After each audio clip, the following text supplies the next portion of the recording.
Bueno, chicos, hoy vamos a continuar con la unidad 4. Vamos a ver la prueba de Kolmogorov. Vamos a ver también la prueba de rachas y la prueba de Kruskal-Wallis y de Friedman, que son para los modelos de ANOVA. Es decir, son la contrapartida no paramétrica de los modelos de ANOVA. Vamos a empezar por Kolmogorov.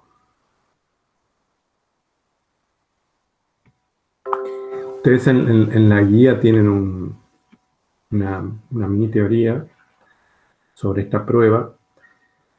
Esta prueba, al igual que la última que vimos en la clase anterior, sirve para verificar si un conjunto de valores, de datos, se ajusta a una distribución hipotética. En la clase anterior nosotros vimos la prueba chi cuadrada de bondad de ajuste, y lo que nos interesaba ahí era analizar si una variable numérica, ya sea discreta o continua, se ajusta a una distribución normal, ¿sí? Se podría ajustar también a una distribución binomial, a una distribución de Poisson o hipergeométrica. En particular, a nosotros nos interesa, por lo general, trabajar con variables que tengan distribución normal. Entonces, vimos en clase cómo se ajustaba a una distribución normal, lo que no quita que se pueda ajustar a una binomial o a cualquier otra, ¿no es cierto? Cualquier otra distribución conocida. Pero nosotros vamos a trabajar con la distribución normal. De hecho, creo que los profesores trabajan más que nada en clases. Si ustedes vieron, van a ver que se trabajó con la distribución normal. Y en los exámenes también, ¿sí? Ahora, cuando la variable es continua, nosotros podemos utilizar otra prueba de bondad de ajuste, que es la de Kolmogorov-Smirnov. Esta prueba es únicamente para variables continuas, eso hay que tener en cuenta. La anterior que vimos puede ser tanto para continuas como discretas. En este caso, lo que vamos a hacer es comparar si la función de distribución acumulada muestral se ajusta a una teórica, que es la normal. Y esto ya más o menos lo vimos cuando nos anticipamos en la unidad 3 a esta prueba. La usábamos para verificar el supuesto de normalidad del error aleatorio. Y ahí utilizábamos como muestra a los residuos estudentizados. Los residuos estudentizados, sabemos que tienen media 0 y desvío 1, es decir, tienen parámetros conocidos en ese caso. Al estar estudentizado, tenemos garantizado que la media sea 0 y que la varianza sea 1. Al estar estandarizado, mejor dicho, ¿no? Entonces, al estar estandarizado, garantizamos que los parámetros media y varianza sean conocidos. En este caso, acá la teoría nos indica que nos da un concepto que ya conocemos de estadística 1, ¿no es cierto? ¿Qué es la función acumulada?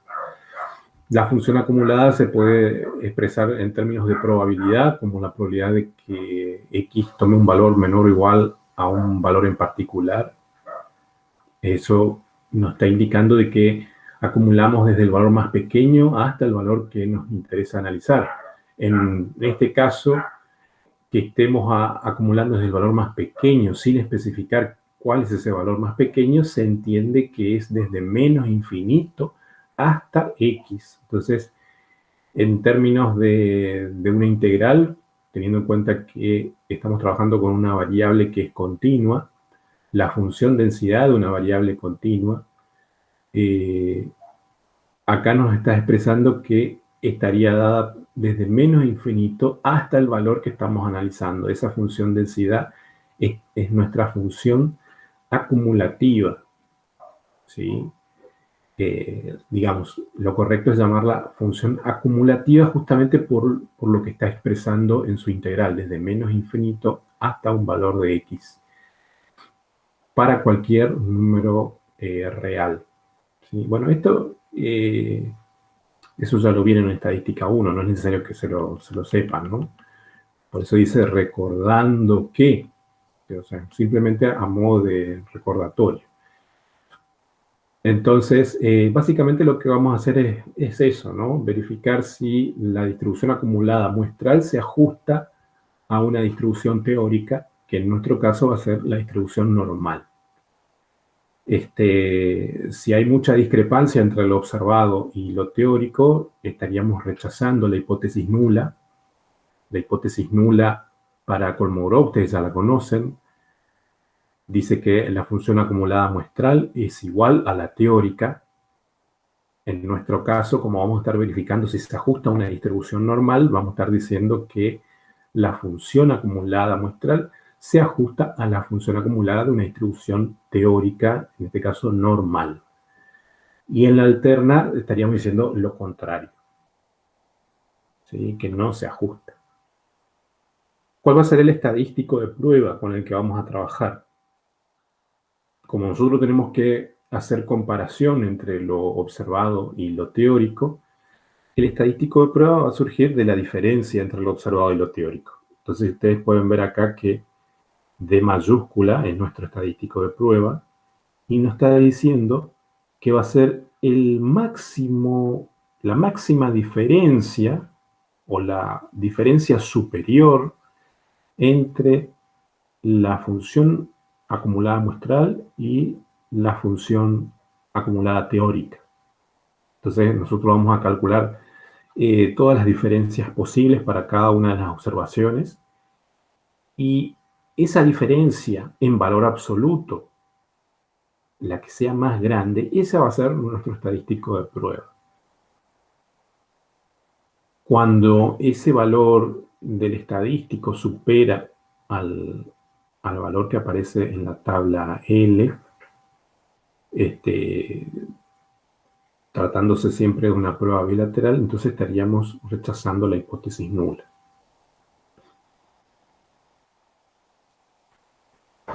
Bueno, vamos a hacer uno de los ejercicios que están en la guía.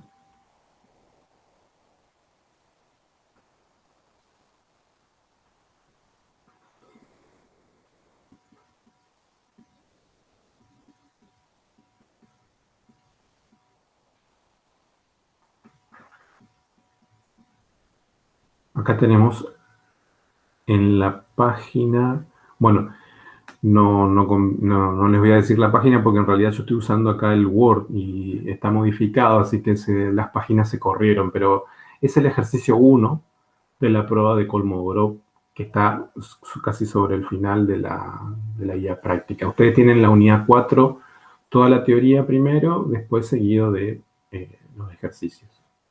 La teoría es similar a la teoría que el profesor presenta en su guía teórica.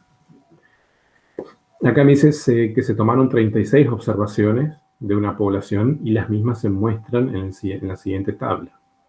Se pretende saber si es posible concluir que tales datos no pertenecen a una distribución que sigue una distribución normal con una media de 80 y un desvío de 6. Bueno, acá no me dice qué nivel de significancia tengo que utilizar. Cuando no me dice, vamos a usar un alfa de 0,05. Entonces vamos a hacer la prueba para verificar si estas observaciones se ajustan a una distribución normal con una media de 80 y un desvío de 6. Hay que tener en cuenta que en la consigna, si me dicen que queremos verificar que si se ajusta a una distribución normal con una media de tanto y un desvío de tanto, se entiende que son poblacionales, ¿sí? Esta media de 80, este desvío de 6, son poblacionales. Si fueran muestrales, la consigna me lo estaría diciendo explícitamente. Me estaría diciendo que X raya es igual a 80 y que S o S al cuadrado es igual a tanto. Y en ese caso, si me dice X raya es igual a tanto o S al cuadrado es igual a tanto, es porque son desconocidos los parámetros y estoy usando los valores de la muestra para poder estimarlos. En este caso, se entiende que esto es media poblacional y desvío. ¿sí? Cuando es poblacional, uno por lo general dice media nada más. No hace falta decir media poblacional. Si yo digo media, se entiende que es poblacional. En cambio, cuando es muestral, yo tengo que sí o sí explicitarlo. Tengo que decir que es la media muestral o tengo que decir que es X raya. Lo mismo para la varianza. S al cuadrado o para el desvío, S. ¿Sí? Entonces, esos son detalles que tienen que tener en cuenta cuando analizan los ejercicios. Lo mismo para la prueba de bondad de ajuste de la chi cuadrada que vimos antes. ¿Sí? Bueno, acá similar. Entonces, esos parámetros son conocidos. Si no fueran conocidos, si la consigna no me dijera cuáles son, yo los tengo que estimar.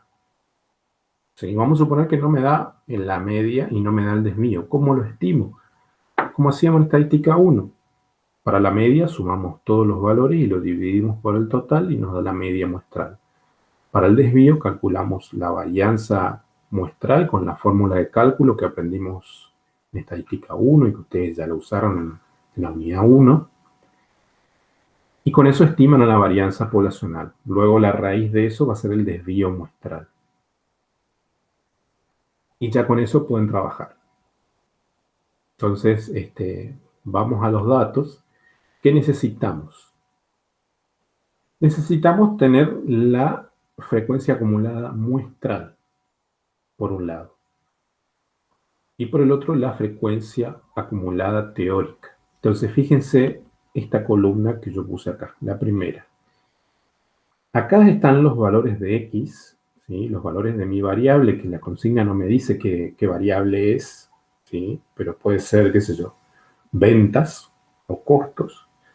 Entonces, sabemos que tiene que ser una variable continua.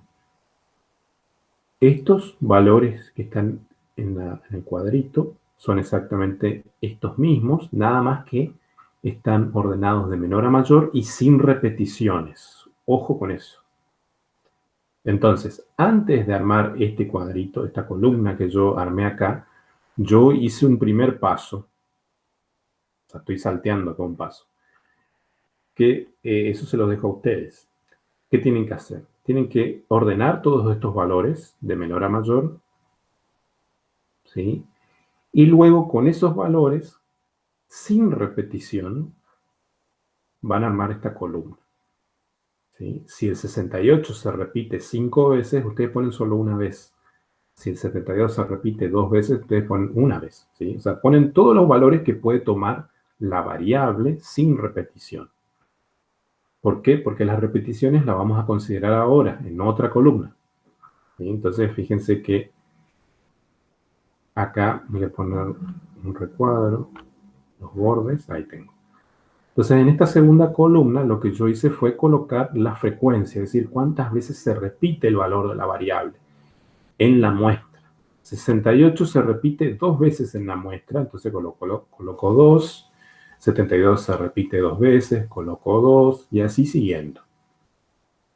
¿Sí? Fíjense que el valor que más se repite, el valor más frecuente en la muestra es de 77, porque tiene una frecuencia de 6, y 80, que también tiene una frecuencia de 6. En este caso estamos ante, si estamos viendo, fíjense que hay menores frecuencias para valores pequeños y también hay menos frecuencias para valores grandes. Por ahí este 4 es medio, pero no es tan grave, ¿no? La mayoría, podremos decir que la mayoría de los valores pequeños tienen frecuencias bajas y la mayoría de los valores grandes también tienen frecuencias bajas, y como que los valores centrales de la variable, que serían más o menos estos, ahí están las frecuencias más elevadas.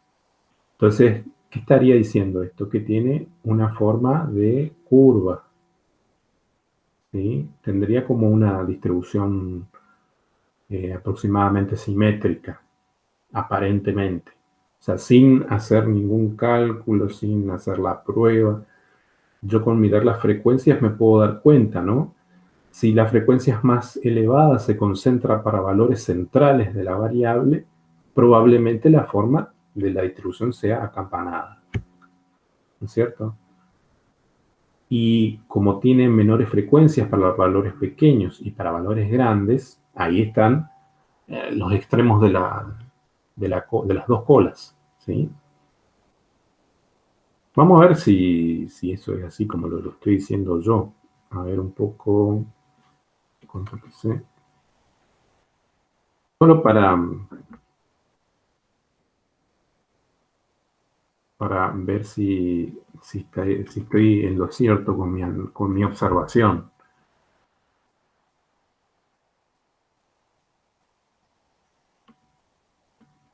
Yo acá tengo los datos en crudo, ¿no es cierto? Estoy armando una serie para poder llevarlo al Infostat.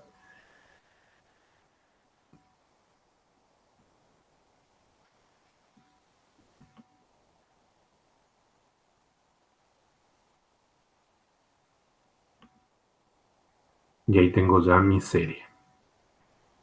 Obviamente para llevar al Infostat no hace falta ordenar los valores ni nada, ¿sí? Así nomás llevamos.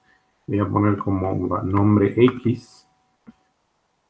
Voy a copiar esto. Y vamos a llevar... Ah, creo que no instalé el Infostat todavía. A ver.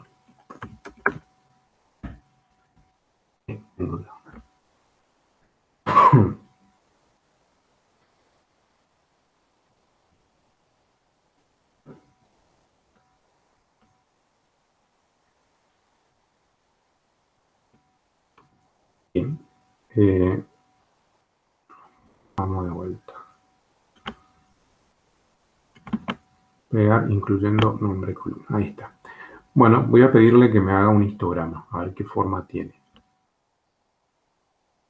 La variable X. Fíjense que cuando les dice que la variable es de tipo categoría, es porque en el traspase del Excel al Infostat, el Infostat lo lee como una variable categórica cuando en realidad es una variable numérica. Entonces lo que hay que hacer es posicionarse acá donde dice X, en el encabezado de columna, botón derecho, y ahí vamos a tipo de dato, y acá le pasamos a real, ¿sí? Porque es una variable continua. Aceptamos, y ahí me transformó a una variable continua. Ahora sí, vamos a gráfico, histograma.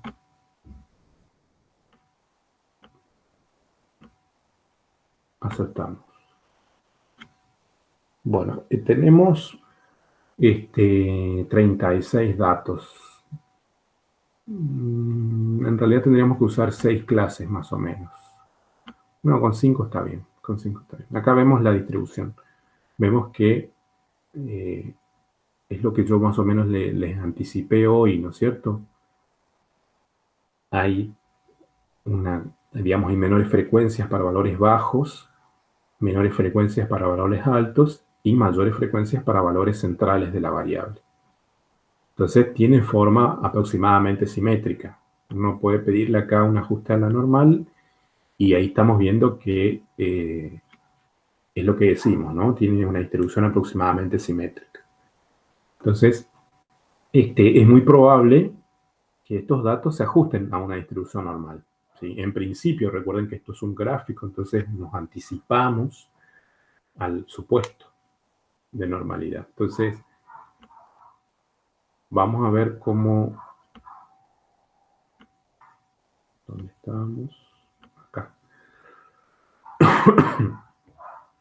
¿Cómo resolveríamos esto con Kolmogorov? Tenemos que encontrar las frecuencias acumuladas. O sea que esta columna es es el primer objetivo nuestro, ¿sí? Lo marco con amarillo porque ese es nuestro primer objetivo. ¿Cómo llegamos ahí? Bueno, primero, como les dije, ordenamos los valores de menor a mayor sin repeticiones y luego en una columna ponemos las frecuencias absolutas, F sub i. Esto es como vimos en estadística 1, ¿sí? Entonces, acá colocamos las frecuencias absolutas, es decir, cuántas veces se repite el valor de la variable, y en las frecuencias, acá en la columna donde dice F mayúscula de I, eso significa la frecuencia acumulada.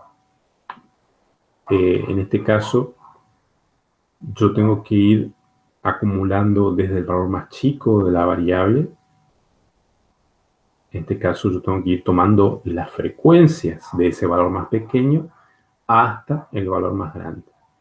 Entonces, la primera, ¿cuál es la frecuencia acumulada para la primera? Yo tengo que preguntarme cuántos valores en mi muestra son menores o iguales a 68. Entonces, este siempre va a coincidir con la primera frecuencia absoluta, porque son dos nada más.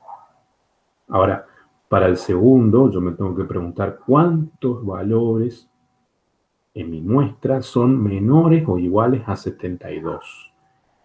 Entonces ahí voy acumulando lo que ya venía de frecuencia acumulada, es decir, 2 más la frecuencia absoluta para 72 y nos da 4, ¿sí?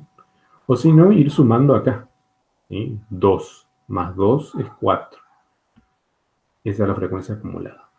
Entonces, así seguimos hasta el último y ahí vemos que la última frecuencia acumulada tiene que coincidir con el tamaño de la muestra. 36. La consigna decía que teníamos 36 observaciones de una población. Entonces, acá, esta última frecuencia acumulada para el valor más grande de la variable tiene que ser 36. De hecho, cuando yo sume todas las frecuencias absolutas, me tiene que dar 36 también. ¿Sí? Si sumamos todo eso, me da 36.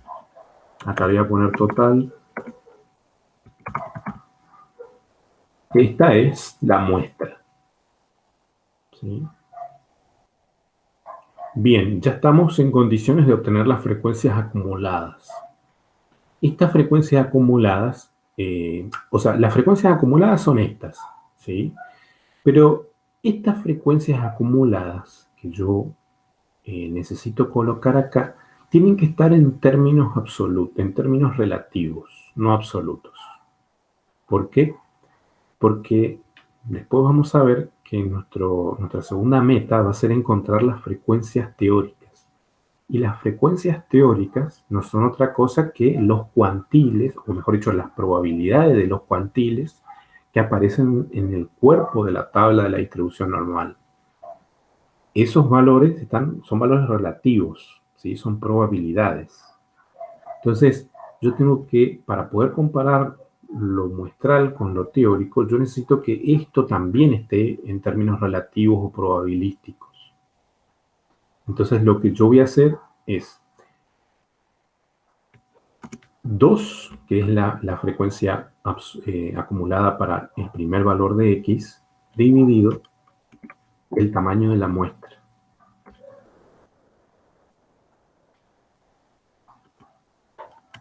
Dividido el tamaño de la muestra. Y así para todos. Tendría que hacer después 4 dividido 36, 6 dividido 36, 8 dividido 36 y así siguiendo hasta el último. Obviamente, el último valor, como va a estar dividiendo contra sí mismo, va a ser 1. Fíjense que acá yo obtuve las frecuencias acumuladas relativas, podríamos decir. Estas son las frecuencias acumuladas relativas. Esto yo lo voy a dejar expresado hasta 4 decimales después de la coma. ¿Por qué? Porque estas frecuencias relativas acumuladas son las que yo voy a usar para compararlas con la de la distribución normal, que es la que va a estar acá. Y esas probabilidades, obviamente, son valores relativos y están redondeados hasta el cuarto decimal, después de la coma. Bien, ya tenemos la primera meta cumplida. Ya tenemos las frecuencias acumuladas que tienen que ver con la muestra, es decir, con los valores de la variable. Fíjense que cuando querramos después calcular el estadístico de prueba, lo que vamos a hacer es comparar esta columna amarilla con esta otra que es la teórica. O sea, en ningún momento vamos a estar utilizando los valores originales de la variable, sino que estamos utilizando el peso relativo en términos acumulados de ese valor de X, ¿sí? Para compararlos con el de una distribución normal. Bueno, segunda meta. La segunda meta va a ser encontrar la frecuencia acumulada teórica, esta segunda columna, que le voy a poner con un color celeste, esta segunda columna coloreada, mejor dicho. Para poder encontrar estos valores que también van a estar expresados en decimales, yo tengo que estandarizar los valores de X. Es decir, ¿cuáles serían los valores de Z, que es la distribución normal estándar que utilizamos para calcular probabilidades para una variable que tiene distribución normal? ¿Cuáles son los valores de Z correspondiente a estos valores de X? ¿Sí? ¿Cuál es la unidad estándar correspondiente a 68, por ejemplo? Entonces lo que tengo que hacer es estandarizar todos estos valores. ¿Cómo estandarizamos? Teniendo en cuenta los datos que me da la consigna. La consigna me dice que la media poblacional es de 80 y el desvío poblacional es de 6. Si la consigna no me daba esos valores, significa que los tengo que estimar con la muestra. ¿Sí? O sea, tendría que haber calculado la media muestral con los valores de X y el desvío muestral con los valores de X, como les expliqué hoy. Y en ese caso, iba a utilizar la media muestral y el desvío muestral para estandarizar los valores de Z. Entonces, vamos a hacer el cálculo estándar para 68. Ese cálculo es 68, vamos a recordar la fórmula, ¿no? La fórmula para la estandarización es Z igual a X menos la media poblacional dividido sigma. Eso es en caso de que nu y sigma sean conocidos, o sea que me dé la consigna, ¿no es cierto? Si nu y sigma son desconocidos, este Z yo lo voy a calcular haciendo X menos X raya dividido S. Eso en caso de que nu y sigma sean desconocidos.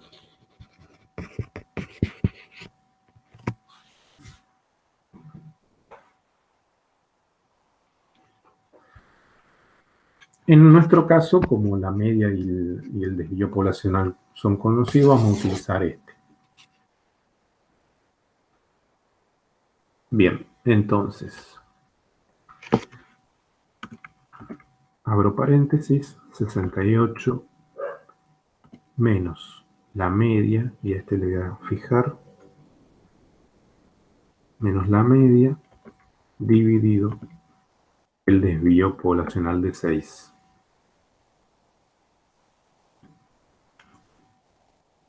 Me dio menos 2.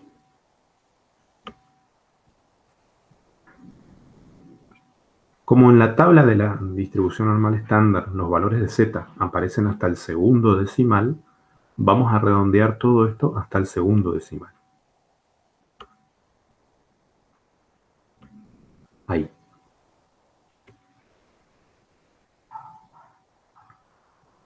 Lo siguiente que tengo que hacer es buscar en mi tabla de probabilidades cuál es digamos, la frecuencia acumulada para este valor de Z. En otras palabras, lo que estaríamos calculando acá es la probabilidad de encontrar un valor de Z menor o igual a menos 2. Eso es lo que tengo que buscar acá. Lo mismo para el otro. Sería la probabilidad de encontrar un valor de Z menor o igual a menos 1,33. Y así siguiendo con todos los otros. ¿Sí? Si ustedes buscan en la tabla para menos 2,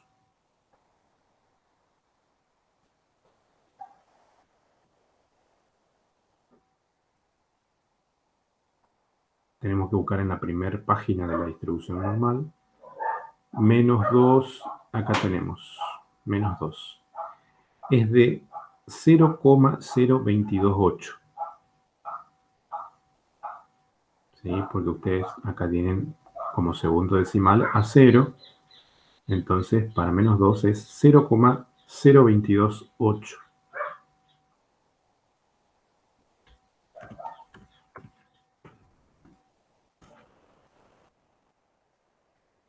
Yo, como tengo fiaca de buscar uno por uno, ustedes, o sea, en el caso de que ustedes tengan que hacer esto, lo tienen que buscar uno por uno. Yo directamente voy a aplicar fórmula acá.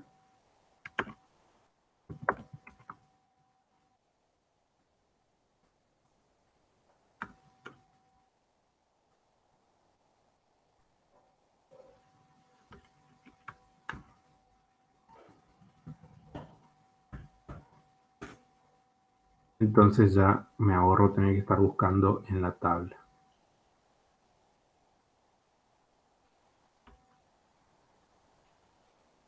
Y le dejamos hasta el cuarto decimal.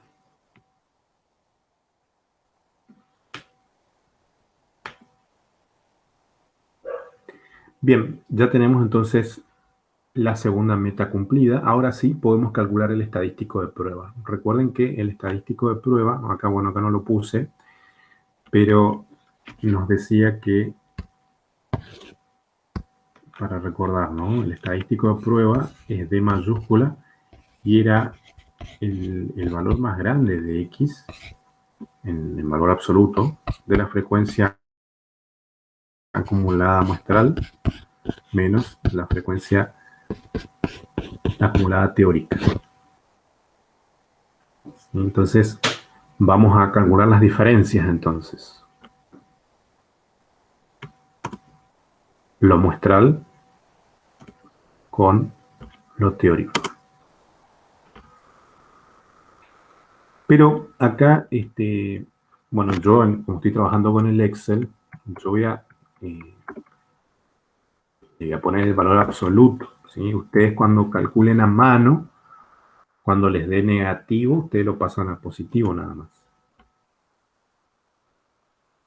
Bien, ahí ya tengo las diferencias. ¿Qué me dice el estadístico de prueba? El estadístico de prueba me dice que el estadístico va a ser el valor más grande de esta diferencia en valor absoluto. Entonces, el valor más grande de todos estos que están acá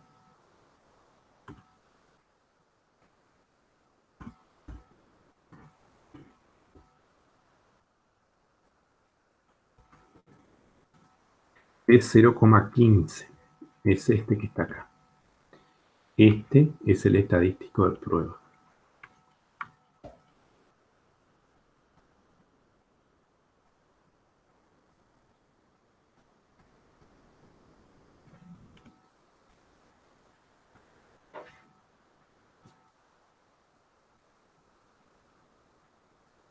Ese estadístico de prueba lo van a buscar en la tabla de Kolmogorov que ustedes tienen en su... Yo no lo tengo descargado en mi compu, pero les voy a pasar ahora en el grupo.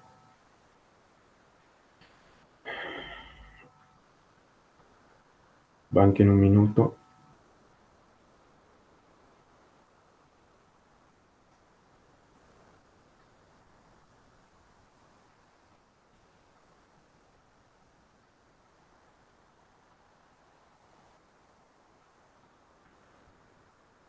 Ahí les mandé al grupo. Van a ver que tienen en el encabezado de la columna prueba unilateral, dice, y prueba bilateral. La prueba de Kolmogorov, como nosotros estamos haciendo, es bilateral. Entonces, lo que aparece en la primera fila del encabezado, eso no lo vamos a mirar. Miramos lo que tengo abajo, donde dice prueba bilateral, y ahí tenemos las probabilidades acumuladas. 0,80, 0,90, 0,95, 0,98 y 0,99. Eso es lo que yo tengo que mirar. Y después en los encabezados de las filas yo tengo el tamaño de la muestra. En nuestro ejercicio nosotros tenemos una muestra de tamaño 36. Fíjense acá, 36, que era el tamaño de la muestra. Entonces vamos hasta 36 y para una prueba bilateral, ¿sí?, cuyo valor de alfa es, vamos a poner acá, cuyo valor de alfa es 0,05, le corresponde una probabilidad de 0,95. Fíjense que es un razonamiento diferente al razonamiento bilateral que nosotros conocemos en la unidad 1 o en estadística 1, en donde decimos, bueno, entre dos valores tenemos el 95% de los datos y en las colas tenemos el 5% restante. Entonces, cuando queremos acumular de un valor a otro, o sea, desde menos infinito hasta un valor de z o de t, por ejemplo, tenemos una acumulada de 0,975. Bueno, eso no pasa acá. Si el alfa que yo elijo es del 5%, para la prueba bilateral, la probabilidad que va a acumular va a ser de 0,95. Ese es el razonamiento para Kolmogorov. Entonces, el valor crítico, el D crítico, miramos ahí, es de 0,221.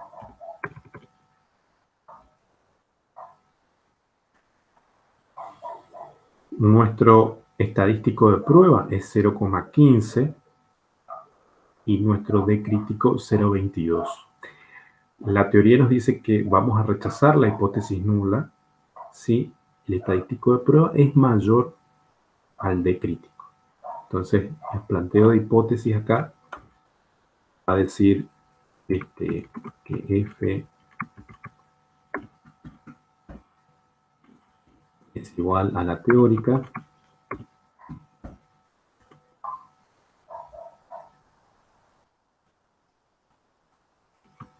y la alterna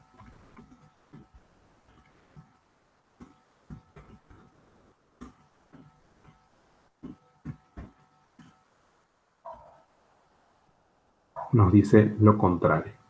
El valor de alfa que estamos usando es de 0,05 y ya podemos concluir que como el estadístico de prueba es menor al D crítico,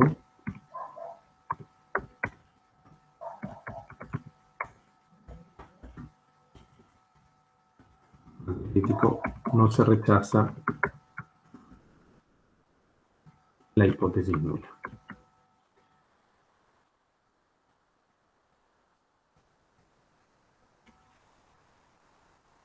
Por lo tanto, los datos, ¿sí?, o sea, nuestra variable, que no sabemos cómo se llama la variable se ajusta a una distribución teórica normal. O se ajusta a una distribución normal. Normal estándar con media 80 y desvío 6. Esa sería la conclusión.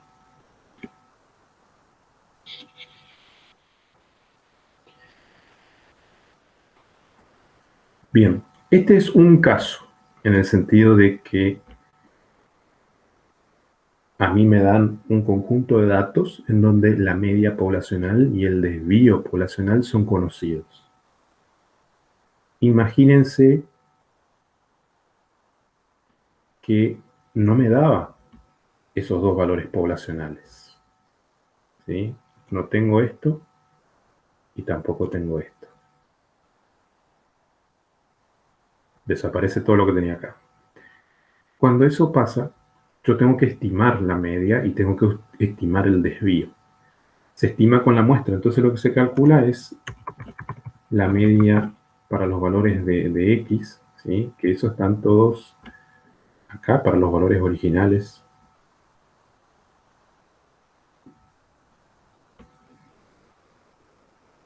Suman todos esos valores, sacan un promedio y les da 80,08. Bastante cercana a la media poblacional. Y el desvío también van a tener que estimarlo. Acá pongo directamente una formulita del Excel, pero ustedes pueden después corroborar si les da el mismo valor.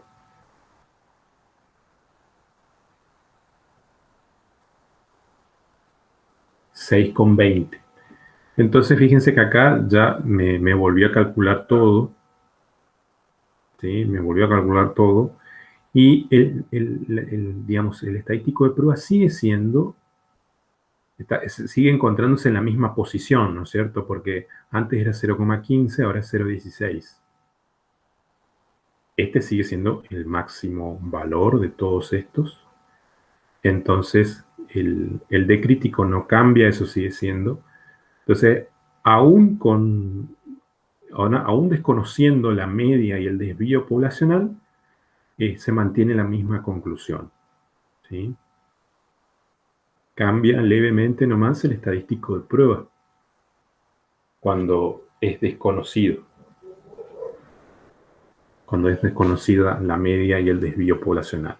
¿Sí? Ese sería el otro caso, entonces, ¿sí? Que no les dé la media poblacional y que no les dé el desvío poblacional. El otro caso es que se trate de un conjunto de valores estandarizados. Por ejemplo, este que está acá, que está en la guía de trabajos prácticos de los profesores. Esta es la muestra, los residuos estudentizados. ¿Yo qué estaría probando acá? Que los residuos se ajustan a una distribución normal con media 0 y desvío 1. Y la alterna diría que no se ajusta.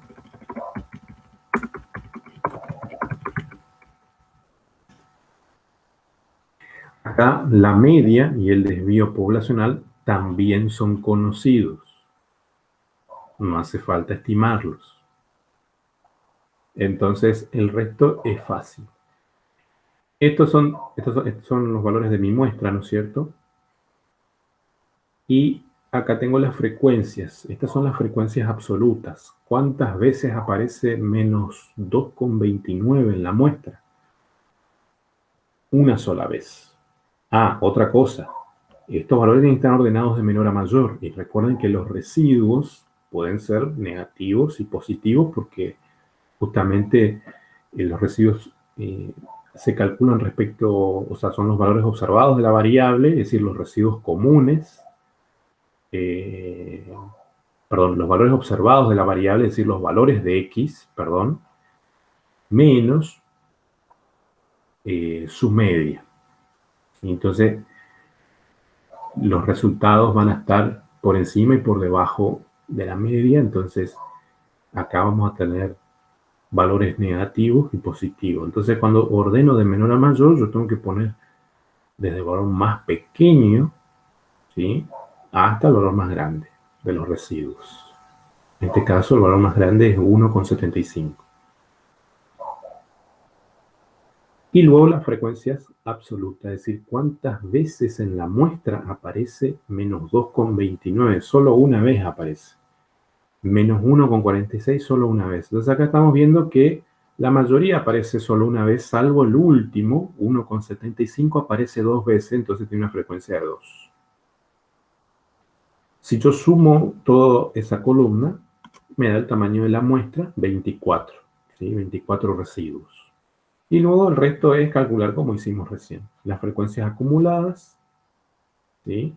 Y luego la frecuencia acumulada relativa, que es la que utilizamos, sería 1 dividido 24, 2 dividido 24, 3 dividido 24 y así siguiente.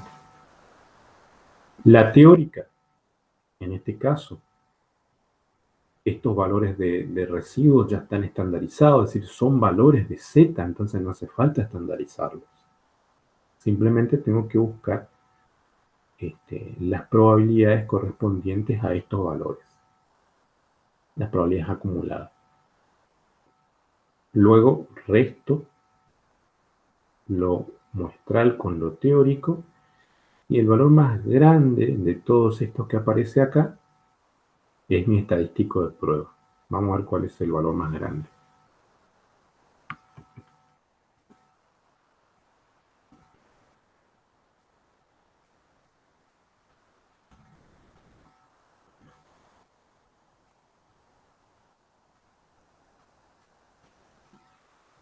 Con un Excel es todo mucho más fácil. Si ustedes lo tienen que hacer a mano, por ahí se complica un poco más. 0,0656. Este valor lo tengo que buscar con el valor crítico. Tengo una muestra de 24. Entonces vamos a buscar para el P bilateral de 0,95, porque estamos acá usando un alfa de 0,05, ¿sí? Vamos a hacer esa aclaración. Acá el alfa es de 0,05, entonces la probabilidad es de 0,95. Buscamos el D crítico.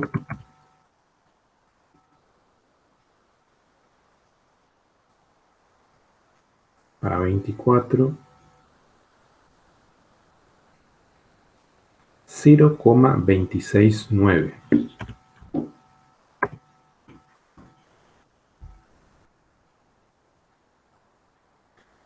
O sea que estos residuos se ajustan a una distribución normal estándar, ¿no es cierto? Con media cero y desvío 1. Porque el estadístico de prueba es menor al crítico, ¿sí? Este sería entonces el tercer caso de una prueba de Kolmogorov. Si yo quiero verificar si se ajustan a una distribución normal con la prueba con Infostat, lo puedo hacer también, ¿sí? Estos residuos yo lo puedo cargar al Infostat.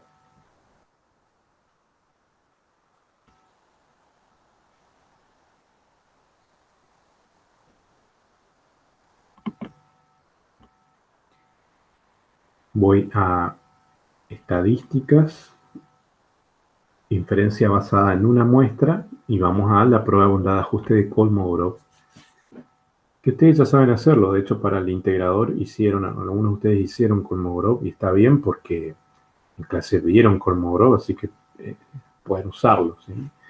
Además, tengan en cuenta que ¿cuál de las dos pruebas van a usar, Kolmogorov o Shapiro-Wilks? Si la muestra es grande, vamos a usar Kolmogorov porque es más potente que Shapiro-Wilks cuando la muestra es grande, y si la muestra es pequeña, Shapiro-Wilks es más potente que Kolmogorov. Entonces, cuando la muestra es pequeña, usamos Shapiro, cuando la muestra es grande, usamos Kolmogorov. Acá en este caso, la muestra, creo que no es una muestra grande, es de 24, pero de todas maneras, la idea es que ustedes puedan ver cómo se aplica la prueba, ¿sí? Acá lo correcto hubiera sido trabajar con Shapiro, no con Kolmogorov, ¿sí? Pero bueno, vamos a hacer como Kolmogorov. Aceptamos. Y acá vemos que el Infostat puede ajustar a diferentes distribuciones teóricas. La de Student, la F de Fisher, la chi cuadrada, la beta. Y me dice cuáles son los parámetros. En este caso, como estamos utilizando, acá ven cuando pongo este de Student, yo tengo que especificar los grados de libertad, porque ese es el parámetro de este Student, los grados de libertad. Y cuando usamos Fisher, ahí tenemos que utilizar los grados de libertad en el numerador y en el denominador y el acumulado, ¿sí? Y bueno, o sea, según la distribución que tengamos que utilizar, tenemos un parámetro en particular. En el caso de la normal, tenemos la media y tenemos la varianza, que ya por defecto me pone 0 y 1. En nuestro caso está bien, porque como los residuos con los que yo estoy trabajando, ¿sí? Los residuos de mi muestra, son residuos estandarizados, o sea que su media es 0 y su desvío o varianza es 1, entonces lo dejamos así como está. Aceptamos Y ahí nos indica que se sostiene el supuesto de, el supuesto de normalidad. Acá tenemos el p-valor para este estadístico de prueba 0,09, que es levemente distinto al que obtuvimos nosotros, porque a nosotros nos dio 0,06, creo. A ver. 0,07 en realidad, si le redondeamos. Pero eso no hay problema, porque eso pasa porque el Infostat tiene para los valores de Z, tiene probabilidades más exactas que la que nosotros tenemos. Recuerden que las probabilidades que aparecen en nuestra tabla impresa tiene hasta 4 decimales, está redondeado hasta 4 decimales. En cambio, Infostat utiliza todos los decimales y él tiene una tabla de probabilidades también muchísimo más grande, por eso el p-valor también es más preciso que el p-valor que nosotros podamos calcular con nuestra tabla. Entonces, por eso el D crítico que él calcula, perdón, el estadístico D que él calcula es levemente superior al que nosotros calculamos. El nuestro es de, si queremos redondearlo, es de 0,07 y él redondeando también hasta el segundo decimal es de 0,09. Pero de cualquier manera no afecta eso al resultado final. O sea, acá estamos con un p-valor mayor al alfa, entonces no podemos rechazar la hipótesis nula. Bueno, estamos entonces con Kolmogorov. Vamos a hacer ahora la prueba de rachas. Vamos a la teoría.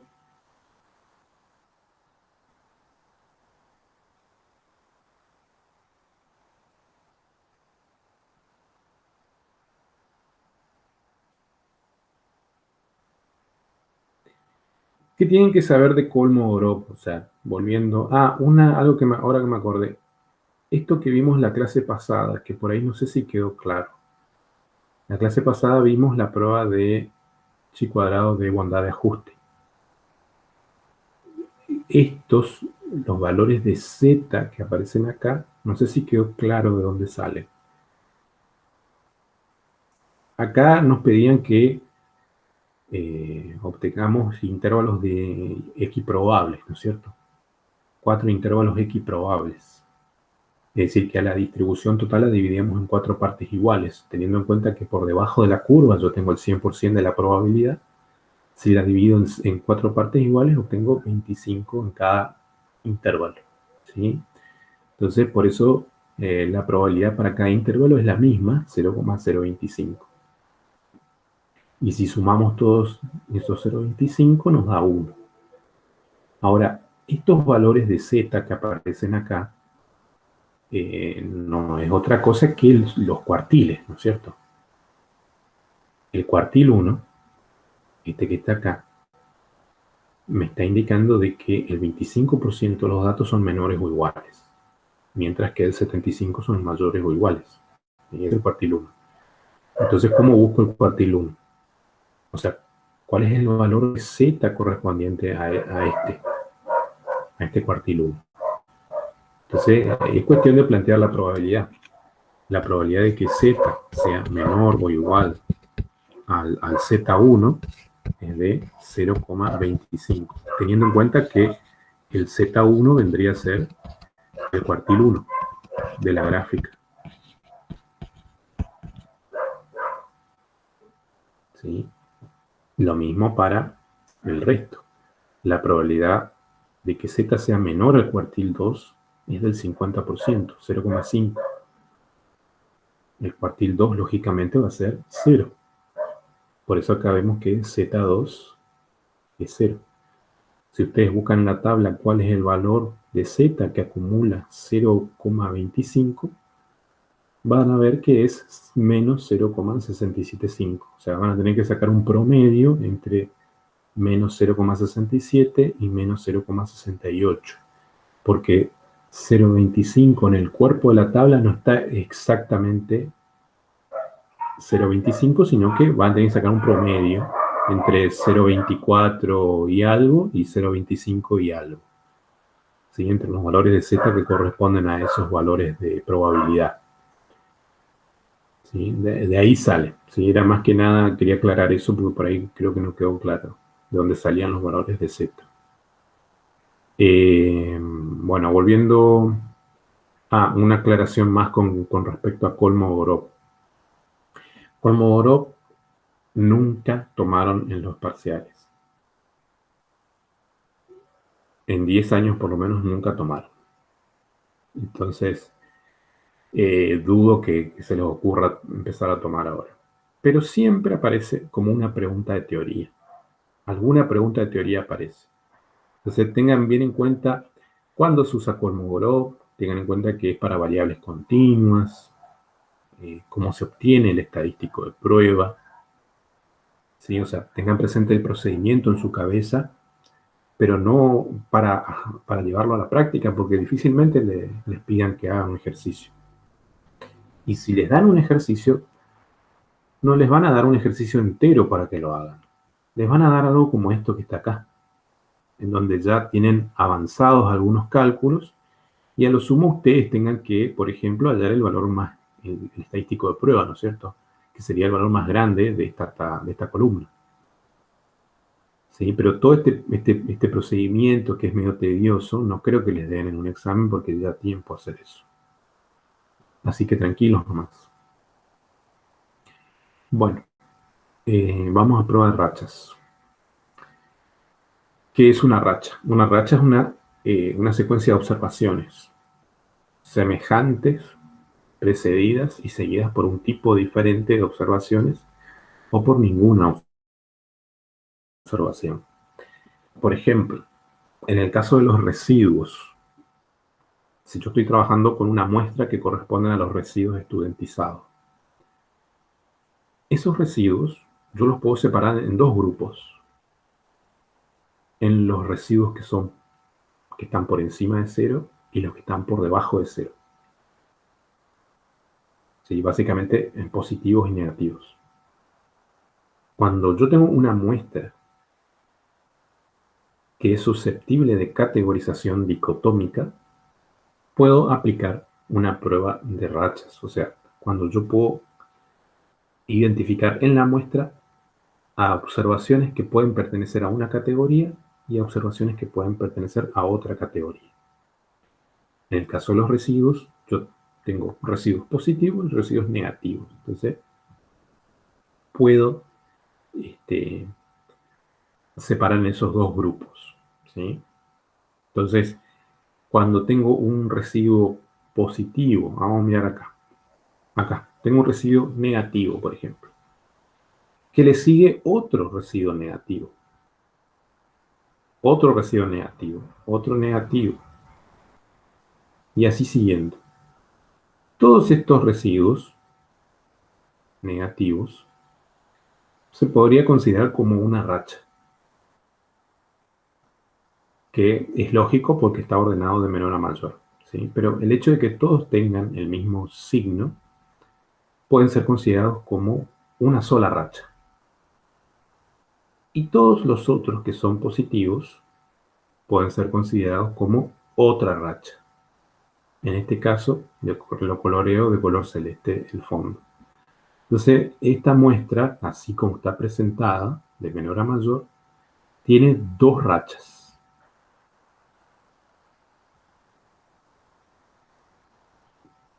El hecho de que esté de menor a mayor no sirve de nada, porque no hay aleatorización ahí, ¿sí? Los residuos, en teoría, tienen que ser aleatorios, porque la muestra es aleatoria.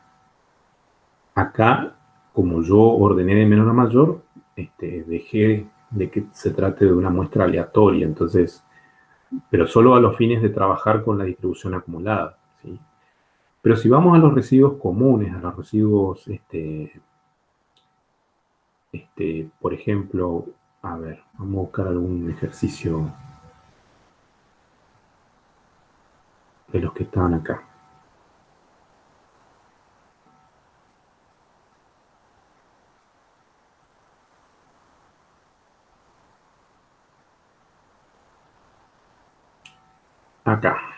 Ya tengo algunos ejercicios de prueba de rachas.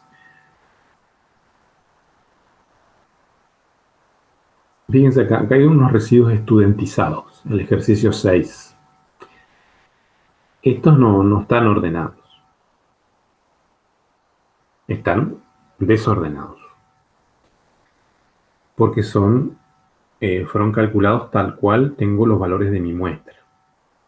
Entonces, tengo un valor negativo, dos valores positivos. ¿Sí? Fíjense acá, yo puedo marcar con rojo este. A este también le voy a marcar con color rojo.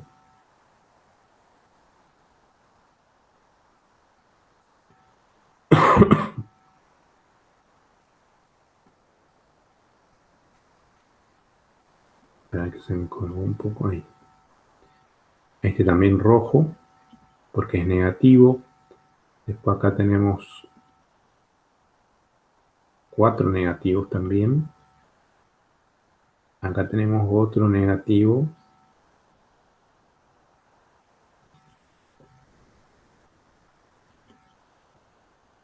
Y acá tenemos estos últimos 3 negativos también.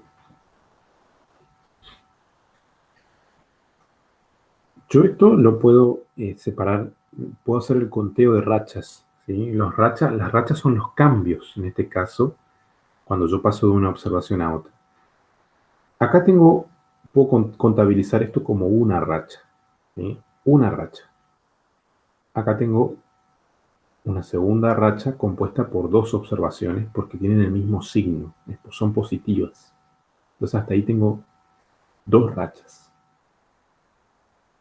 Acá ya hay un cambio de signo, entonces una tercera racha, una cuarta racha conformada por estos 3 valores positivos, una quinta racha formada por estos 4 valores negativos, una sexta racha conformada por esos 3 valores positivos, una séptima racha,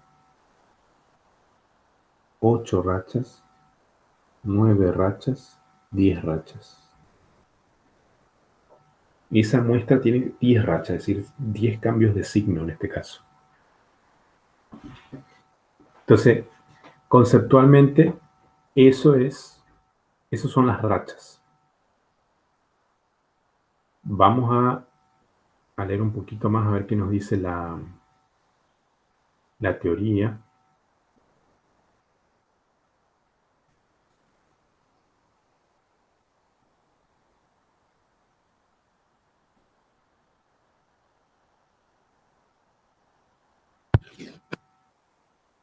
Nos da un ejemplo acá. Dice, supongamos que cierto día se presentan cierto número de hombres y de mujeres a una oficina para realizar cierto trámite en el siguiente orden. Entonces, esta muestra claramente se puede separar en 2 grupos, hombres y mujeres. Entonces, acá tengo 2 mujeres, eso conforma una racha. Acá tengo un hombre, otra racha, 2 mujeres, otra racha, y así siguiendo. ¿Sí? Entonces, ¿cuántas rachas tenemos? 1, 2, 3, 4, 5, 6, 7, 8, 9 rachas. En esta secuencia hay un total de 9 rachas. Se puede utilizar la prueba de rachas para verificar la hipótesis nula de que una secuencia de observaciones se debe al azar. Para eso sirve la prueba de rachas y para verificar si una muestra es aleatoria, si un conjunto de valores es aleatorio. ¿Cuándo sería aleatorio? Y cuando tenga un número de rachas más o menos entre 9 y 10 o un poco más. Es decir, si hay muchísimas rachas, es dudoso. Si tengo muy pocas rachas, también es dudoso. Entonces tiene que ser un número, qué sé yo, por lo menos mayor a 5 para que no sea tan dudoso. En este caso, vemos que hay 2 mujeres, seguida de un hombre, seguida de 2 mujeres, seguida de un hombre, seguida de 2 mujeres. Si yo tuviera una muestra conformada solamente por estas observaciones que puse en amarillo, ahí estaría yo dudando. ¿Por qué? Porque hay un patrón de comportamiento en las rachas. Ese patrón me indica que seguido de dos mujeres hay un hombre. O mejor dicho, antes y después de un hombre hay dos mujeres. Entonces, ese patrón de comportamiento, ¿sí?, en la secuencia de las observaciones, me puede poner en duda de la aleatoriedad de estas observaciones. Es decir, probablemente no sea aleatorio, sino que hay, digamos, una mano negra, por así decirlo, que está metiendo la mano, ¿sí?, que está provocando que las observaciones tengan ese comportamiento. O que se pongan de acuerdo los sujetos involucrados en la muestra. Acá habla de que supongan que un cierto día se presentan cierto número de hombres y mujeres a una oficina para realizar un trámite en el siguiente orden. Si hay un patrón de comportamiento, en el sentido que cada dos mujeres hay un hombre, es porque probablemente sea una política de la oficina en atender a las personas. Es decir, que se diga, se va a atender a los hombres cada dos mujeres, a un hombre cada dos mujeres. Entonces, en ese caso, no va a ser, las observaciones que yo vaya registrando no van a ser aleatorias porque hay un patrón o una política de la oficina que me indica de que se tiene que atender a las personas en ese sentido, siguiendo ese orden. Entonces, cuando en realidad la forma de atender a las personas es aleatoria, es decir, no hay un patrón o una política a seguir para la selección de clientes o lo que fuere, es de esperar que la muestra sea aleatoria, que yo tenga observaciones aleatorias. Si no, no. Pero después, con el resto de las observaciones, pareciera ser que en realidad puede que esta situación que observé acá en primera instancia puede ser que sea una situación de pura casualidad nomás. ¿Sí? Porque en realidad después ese patrón se rompe, porque después aparecen, o sea, después de dos mujeres, en teoría tendría que aparecer solo un hombre, pero ya aparecen dos hombres, seguido de una mujer, y después seguido de tres hombres, y después seguido de cuatro mujeres. Entonces ya se rompe ese patrón, ¿sí? Como que se vuelve aleatorio de aquí en más. ¿Sí? Entonces, de cualquier manera, uno puede observar, como lo estamos haciendo nosotros acá, observando los valores, cómo se presentan, y otra es realizar una prueba para confirmar si eso que estamos observando se sostiene o no. Este análisis que yo acabo de hacer mirando las observaciones, vendría a ser el análisis preliminar. El análisis formal sería realizar la prueba de rachas. Bueno, acá hay una explicación. ¿Cuál es la suposición? La única suposición en la que se funda la prueba de rachas de una sola muestra consiste en que cada observación se puede clasificar como perteneciente a uno de los dos tipos de observaciones. O sea que yo tengo que, en principio, poder separar en dos grupos a mis observaciones para poder realizar la prueba. Si no, es imposible. No voy a poder determinar el número de rachas. ¿Sí? Incluso se puede aplicar también una prueba de rachas, no solamente para valores categóricos, porque estos valores que aparecen acá son valores categóricos. En el ejemplo que yo les mostré recién, con los residuos, son valores numéricos. Y ahí es fácil identificar dos grupos, por encima de cero y por debajo de cero. Pero supongan que los valores son todos positivos, que yo tengo una muestra como la muestra esta de Kolmogorov, esta que está acá.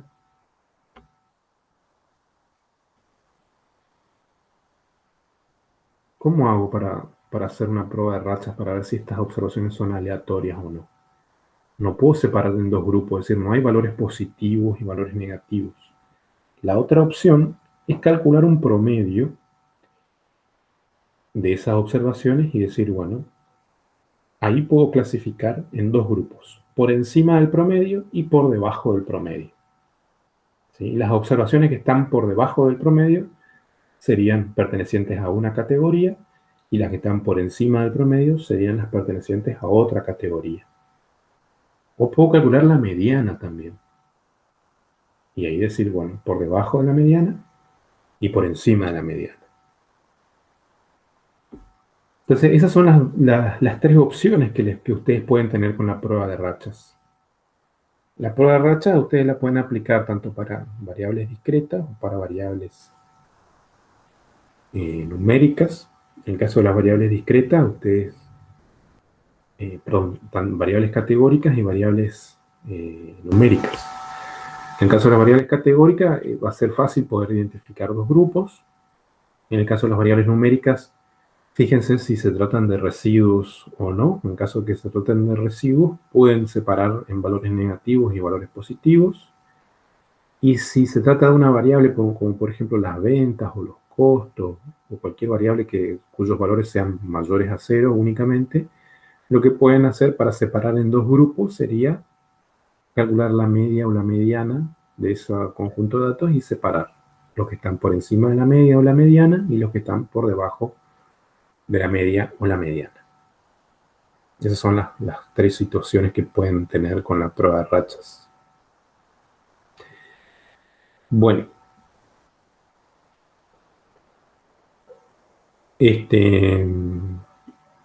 tienen entonces un procedimiento acá de cómo llevar adelante. Es bien sencillo. Primero lo que les dije recién, primero hay que identificar los dos grupos, ¿sí? Acá dice designar el número de observaciones de un tipo con N1 y el número de observaciones del otro tipo con N2. Eso significa que voy a estar identificando dos muestras. La muestra 1 serían aquellos que tienen corresponden a una categoría y a los que corresponden a otra categoría. La suma de esas dos muestras tiene que ser el total de observaciones, ¿sí? La muestra total. Por eso acá dice que N mayúscula sería N1 más N2. Y después tengo que identificar el número de rachas. El número de rachas haciendo el cálculo como hicimos recién.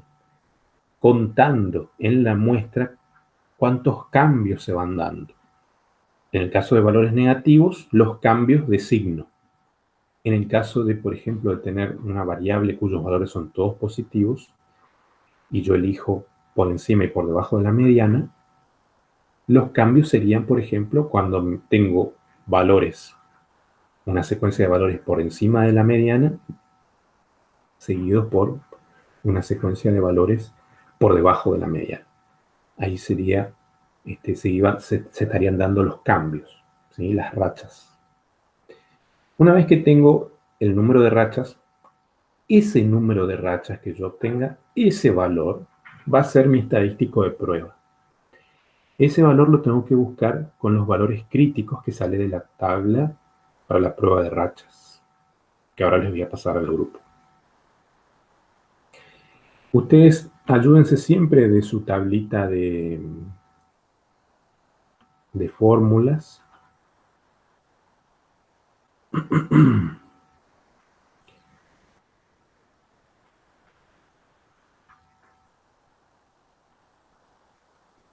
Para poder resolver.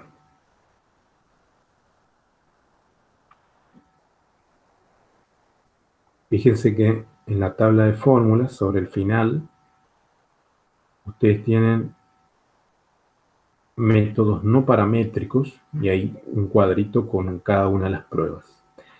Acá dice prueba chi cuadrado de independencia y tienen que saber que este estadístico de prueba y, digamos, la regla de decisión y todo lo demás son idénticos para una prueba chi cuadrado de homogeneidad. Por eso no aparece en la tablita la prueba chi cuadrado de homogeneidad, porque en realidad es Los cálculos son exactamente iguales a la prueba chi cuadrado de independencia. Lo que cambia es el razonamiento para el cálculo de las frecuencias esperadas. ¿Sí? Eso habíamos visto en la clase pasada. Y después tienen la prueba chi cuadrado de onda de ajuste, que también es similar a la anterior, porque lo que se compara son las frecuencias observadas con las esperadas. Después tienen la prueba de Kolmogorov. Después tienen la prueba binomial, que esa ni la usamos. La prueba de rachas, acá está. Tengo dos situaciones. Una situación cuando las muestras son menores o iguales a 20. ¿Sí? La muestra 1 y la muestra 2 son menores o iguales a 20. Entonces usamos este criterio. ¿Sí? Usamos como estadístico de prueba a R, que es el número de rachas, y lo vamos a comparar con los R críticos que salen de la tabla. Si las muestras para N1 y N2 son mayores a 20, tengo que utilizar el estadístico de prueba que hace las veces de valor de Z. Este estadístico de prueba es un valor de Z porque dice que tiene distribución normal con media 0 y desvío 1. Entonces ustedes lo que van a hacer es comparar este valor del estadístico con un Z crítico bilateral. ¿Sí? Acá me dice con un Z crítico bilateral.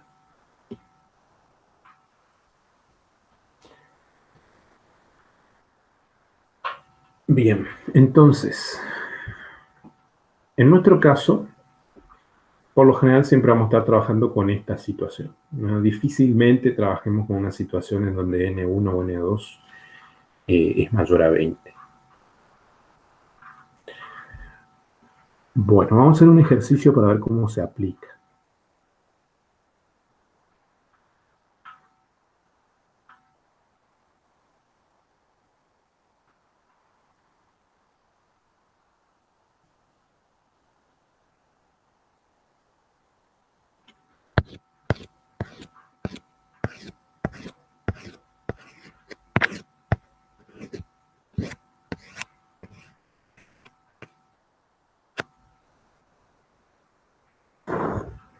Acá tengo, dice que el registro de partidos perdidos, ejercicio 3 vamos a hacer, ¿sí? De prueba de rachas.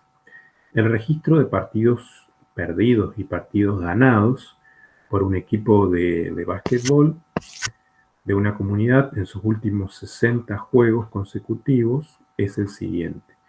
Acá me parece que vamos a tener que utilizar, para poder resolver, como tengo una muestra muy grande de 60, seguramente vamos a tener dos grupos en donde uno de ellos seguro va a ser con una muestra de mayor a 20. Entonces, en ese caso seguramente vamos a tener que estar aplicando esta aproximación para muestras grandes.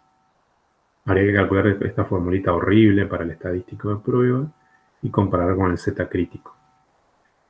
Así que este no lo vamos a hacer porque este es muy aburrido. Aparte con muestras grandes nunca toman. De cualquier manera, me gustaría que lo hagan como tarea, ¿sí?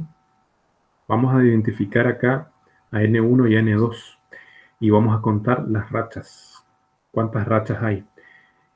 Estos son los partidos ganados, ¿sí? Los que tienen letra G y P perdidos. Entonces acá tengo una racha, 2, 3, 4, 5, 6, 7, 8, 9, 10, 11, 12, 13, 14, 15, 16, 17, 18, 19 rachas.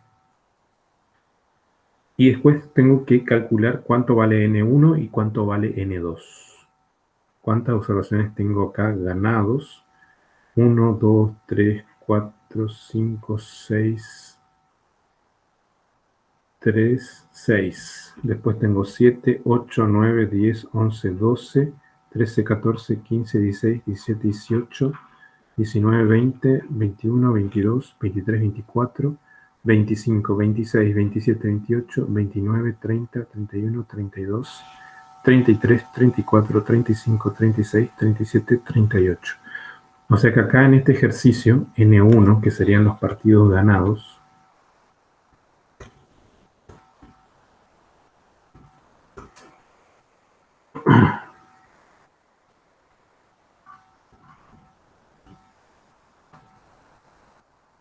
me deja poner N1, che.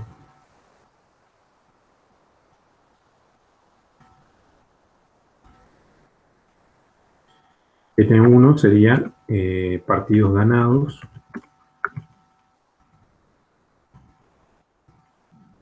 son 38. O sea, tienen que contar cuántas letras G hay en la muestra, en total. 38 conté yo. Verifiquen si está bien. Por ahí me pasé alguna. Entonces, es lógico, ya cuando sacan uno, sacan el otro, porque acá dice que la muestra es de 60. ¿Sí? 60 menos 38 es 22, o sea que N2, que serían los partidos perdidos, sería 22.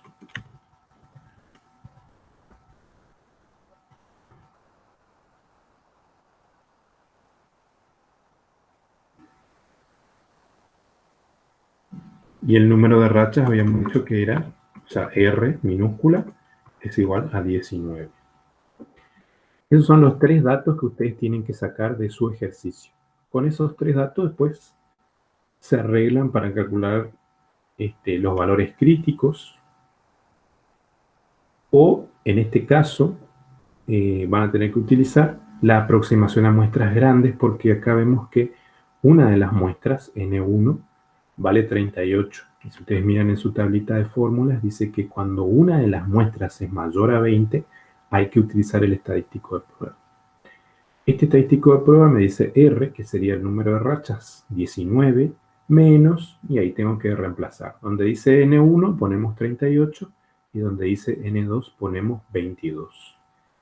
Y después resolver. Eso les va a dar un valor de Z, ¿sí? Un estadístico de prueba, que lo tienen que comparar con el Z bilateral. En este caso, si usamos un alfa de 0,05, el Z bilateral sería 1,96 en valor absoluto. Comparan con ese estadístico de prueba y ahí ven si rechazan o no la hipótesis nula.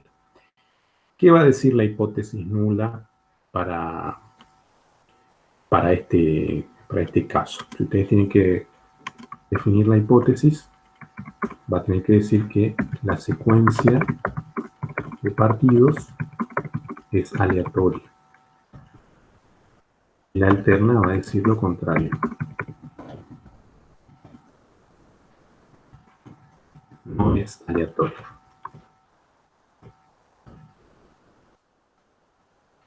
El alfa a utilizar, en este caso, me dice, pero yo elijo de 0,05 y resuelvo el resto. Ustedes ya tienen todo prácticamente. ¿Sí? Ya tienen N1, tienen el número de rachas, tienen N2. Lo único que tienen que hacer ahora es calcular el estadístico de prueba y compararlo con el crítico, que ya les dije cuál es el crítico, 1,96, porque ese es el valor de Z bilateral. ¿Está? Entonces, ahí verifiquen a qué conclusión llegan. Si ustedes miran un poco, observando la secuencia,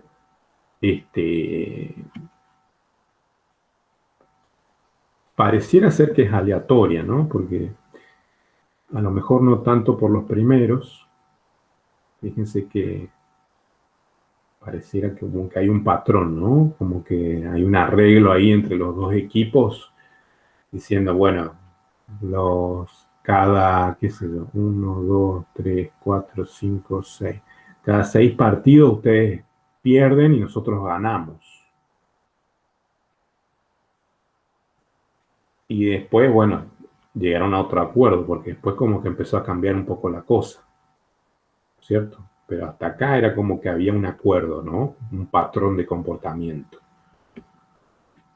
Como que establecieron que se resuelva de esa manera, ¿no es cierto? Pero después como que no, como que cambió un poco la cosa. Se volvió un poco más aleatorio, ¿ven? Porque no se está observando un patrón de comportamiento. Pero bueno, eso es lo que se ve a nivel muestral. Ahora ustedes con la prueba pueden confirmar si es aleatorio o no. Si no es aleatorio, significa que hay un arreglo entre los equipos. Hay tongo ahí. ¿sí? Y si es aleatorio, bueno, quiere decir que se debe a situaciones propias de los dos equipos, es decir, alguno es mejor que el otro, por eso gana más, y el otro pierde más, qué sé yo, ¿sí? Bueno, bueno, aguarden un momento, voy a buscar algo y ya vengo.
Bueno,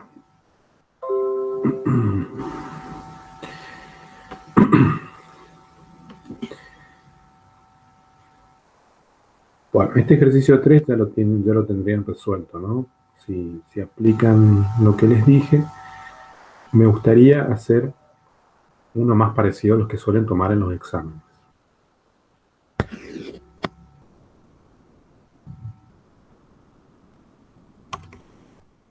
Este otro ejercicio, eh, fíjense, dice, se ajusta una máquina para despachar adelgazante de pintura acrílica en un recipiente. ¿Diría usted que la cantidad de adelgazante que está siendo despachada por esta máquina varía aleatoriamente? Si los, si los contenidos en litros de los siguientes 15 recipientes se miden y se encuentra que son todos estos valores, utilice un alfa de 0,10. Bueno, tengo que averiguar si estos valores son aleatorios.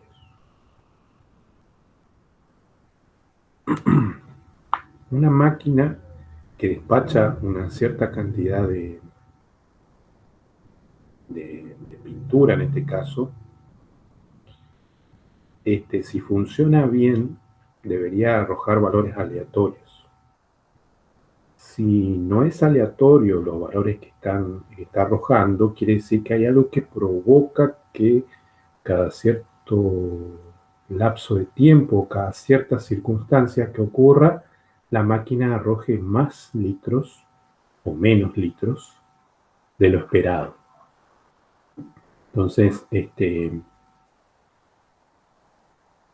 en ese caso la máquina hay que calibrarla, ¿sí?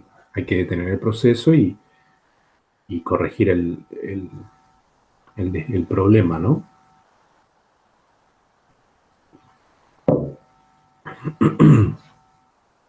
Entonces, acá lo que podemos hacer, como tenemos todos valores positivos, porque lógicamente estamos hablando de las cantidades en litros, creo que es, ¿sí? En litros, 3,6 litros, 3,9 litros, 4,1 litros, ¿sí? Son valores de la variable que lógicamente es una variable continua, toma en este caso valores positivos, entonces lo que podemos hacer es sacar un promedio de todo esto y clasificar a las observaciones por encima y por debajo del promedio. O si no, calcular la mediana.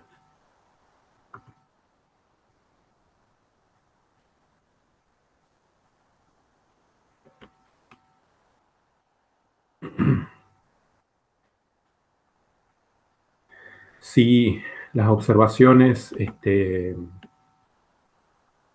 o sea, si una máquina funciona correctamente,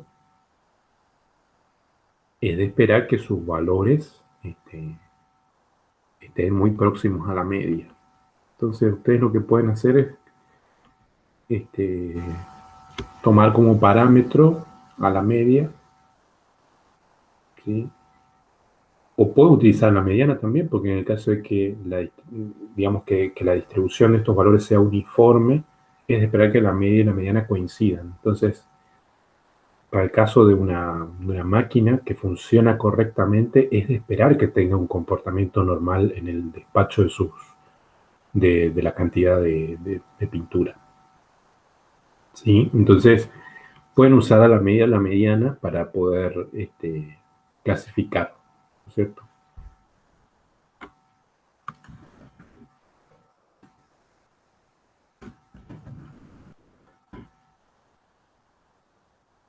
Ustedes, obviamente, para calcular la mediana tienen que recordar lo que vieron en estadística 1.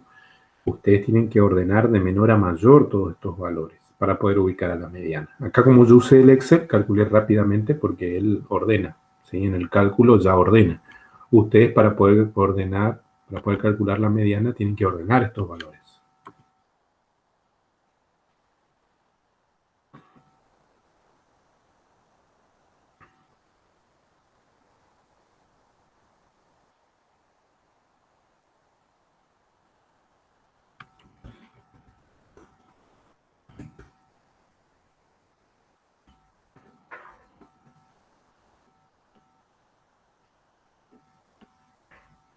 Entonces, por ejemplo, acá yo tengo los valores de los litros, ¿no es cierto? Le voy a pedir que me ordene de menor a mayor, sí, de menor a mayor, y ahí podemos ubicar a la mediana. La mediana va a estar justo en el centro, ¿sí? Si la muestra es de tamaño par, la mediana va a surgir del promedio de los dos valores centrales. Pero si es impar, es fácil ubicar al valor del medio, ¿sí? En este caso nosotros tenemos una muestra de tamaño impar, pues son 15 observaciones. Entonces, tendríamos 1, 2, 3, a ver, sería la posición 1, 2, ahí.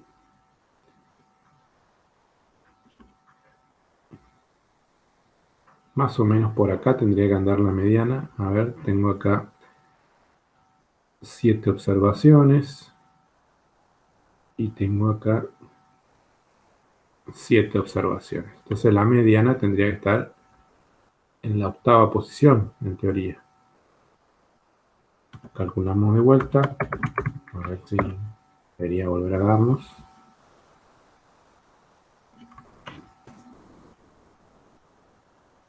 3,9. La mediana es 3,9. Entonces, con esa información ya podemos contar cuántos están por encima de la mediana, cuántos están por debajo, etc.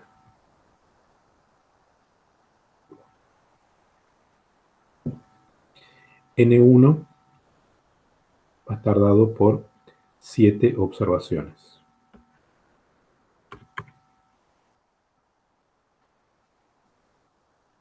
N2 también va a estar dado por 7.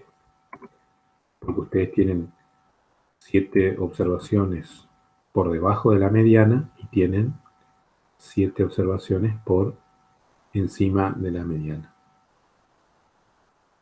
Entonces ya tenemos el valor de N1 y el valor de N2.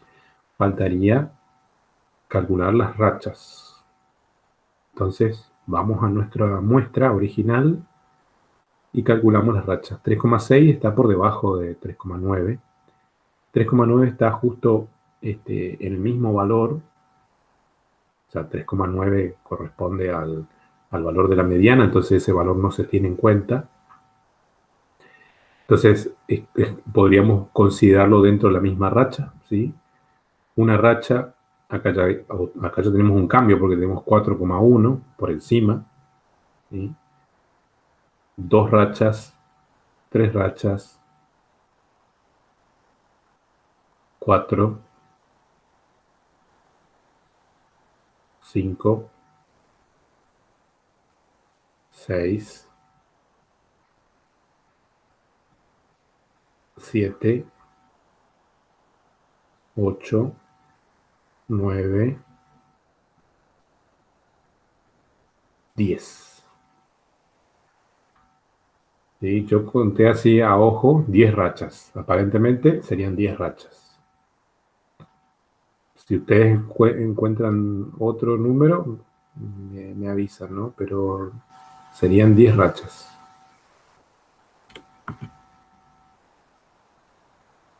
Si quieren, colocamos acá de vuelta y vamos a colorear de un color y de otro, ¿no? Para hacer bien el cálculo, ¿sí? Por las dudas.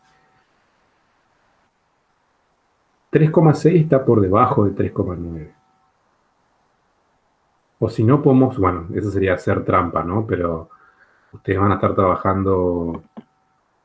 Y si trabajan virtualmente, pueden preguntarle a los profesores si pueden usar el Excel, ¿no? Si usan el Excel es mucho más fácil todo, porque acá ustedes pueden decir, bueno, aplican una fórmula y dicen, si esto es menor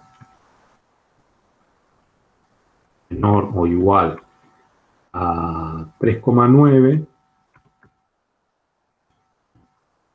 entonces por debajo.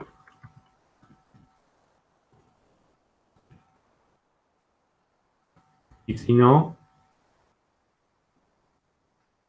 por encima.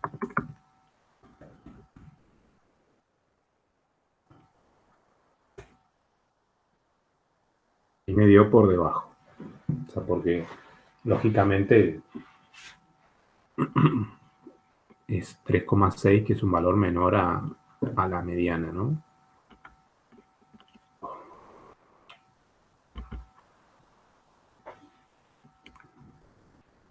Así.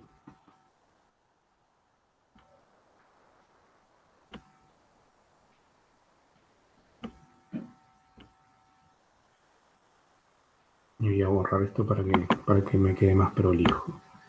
Entonces, acá vamos a pedirle que me haga para todos los demás. Y ahí tengo, por debajo y por encima.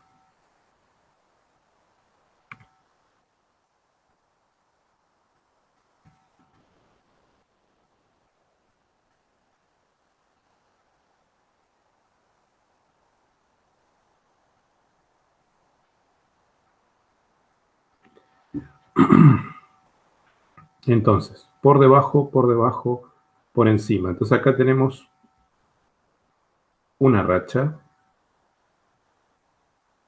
Acá hay otra, acá ya vamos contando 3 rachas.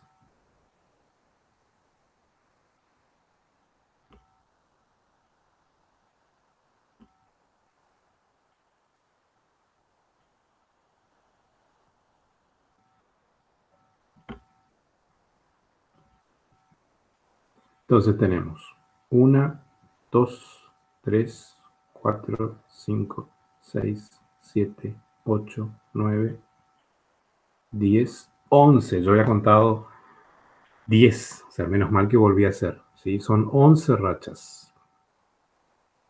Entonces R es igual a 11.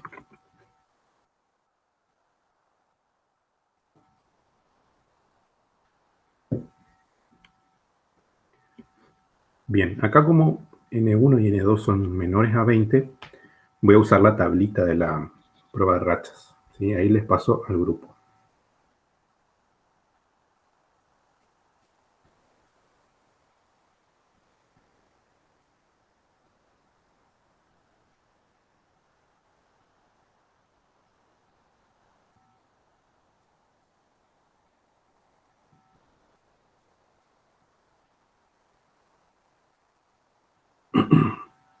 Esa segunda tabla que le paso es la prueba de rachas. Entonces miren un poco esa tablita.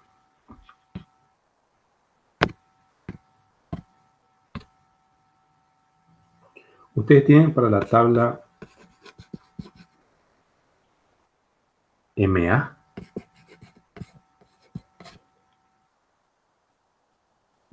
Ustedes tienen en encabezado de fila y columna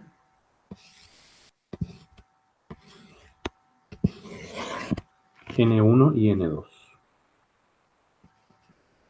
N1 y N2.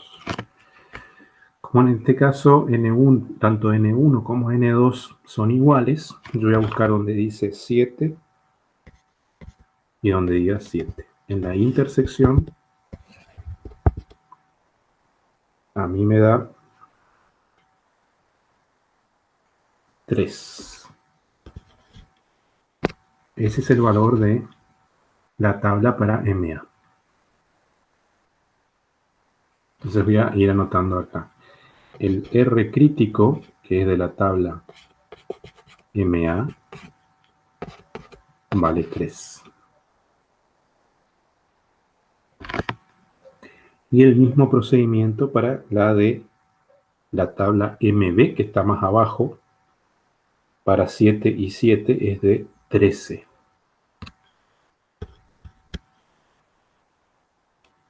Entonces, el R crítico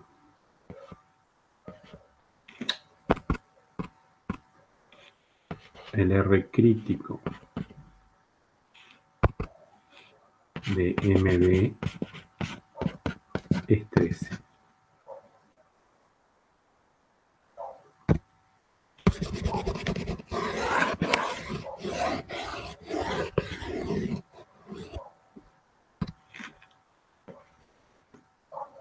Bueno, ya tenemos entonces prácticamente todos los datos, ¿no? N1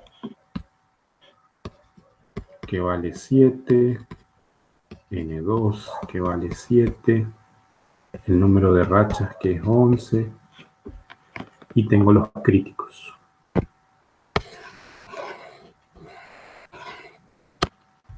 Ahora miramos nuestra tablita de fórmulas que nos dice la regla de decisión. Rechazar la hipótesis nula a nivel alfa si nuestra racha, vamos a ir anotando, ¿sí? Vamos a anotar acá el criterio de rechazo.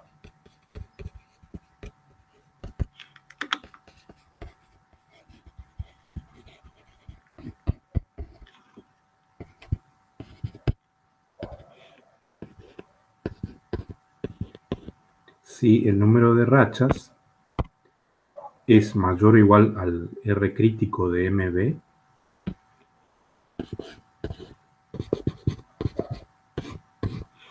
o menor o igual al R crítico de MA. Nuestra racha es 11, es un número mayor a MA, ¿sí? Es mayor a 3. Entonces, ahí ya no se está cumpliendo lo que me dice acá, que es menor. Porque si yo voy reemplazando los valores acá, 11, menor igual, menor igual. El MB es de 13 y el MA es de 3. Entonces, esto es falso porque 11 no es mayor que 13, ni tampoco es menor que 3. Entonces, no se está cumpliendo esta situación. Entonces, como conclusión,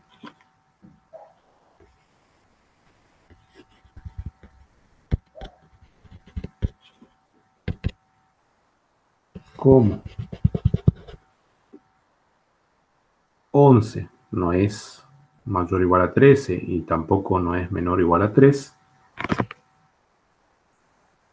no podemos rechazar o no se rechaza la hipótesis nula.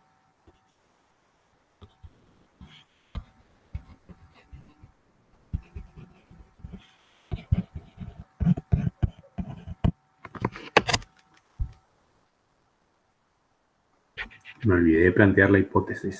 Siempre me olvido de plantear la hipótesis. ¿Qué va a decir la hipótesis nula en nuestro caso?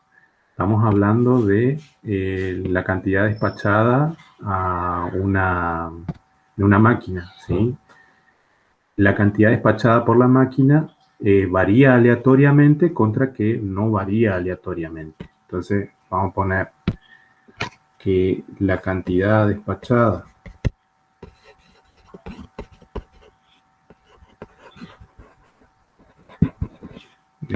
por la máquina varía aleatoriamente y la alterna va a decir lo contrario.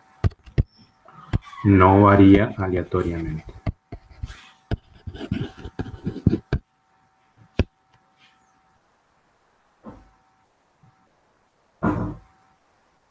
En conclusión, entonces, para completar la conclusión, vamos a decir que, por lo tanto, la cantidad despachada por la máquina varía aleatoriamente.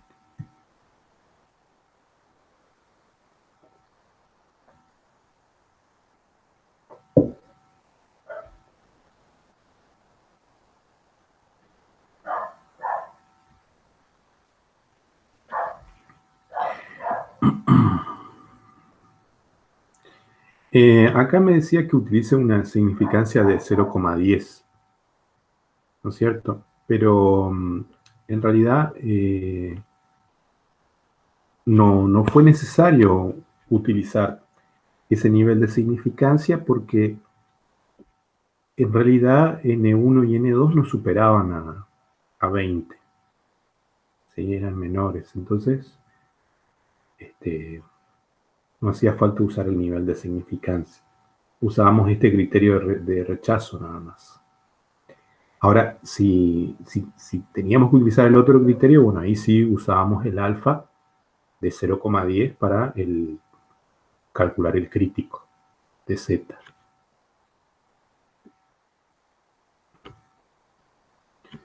Bueno.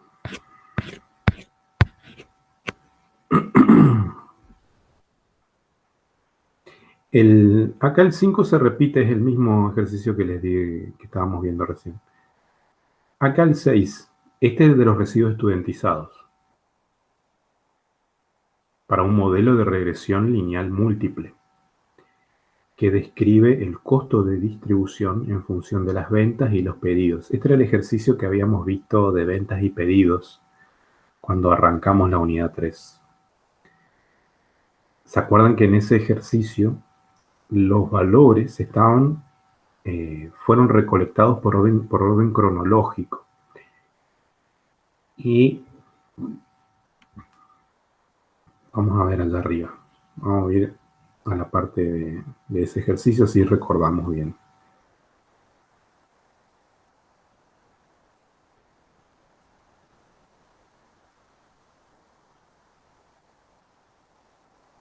Era este ejercicio. Y se acuerdan que como eran recolectados por orden cronológico, uno de los supuestos que podría estar en riesgo era el supuesto de independencia del error.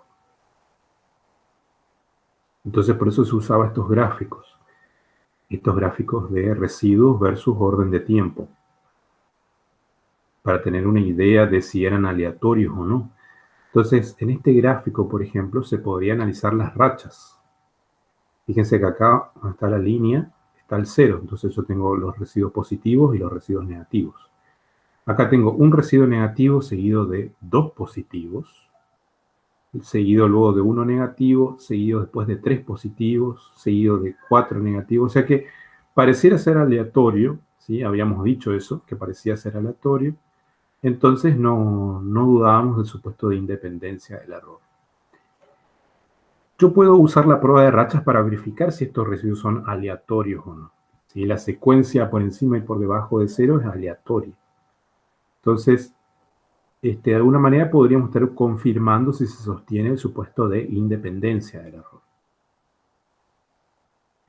con la prueba de rachas. Entonces vamos al ejercicio.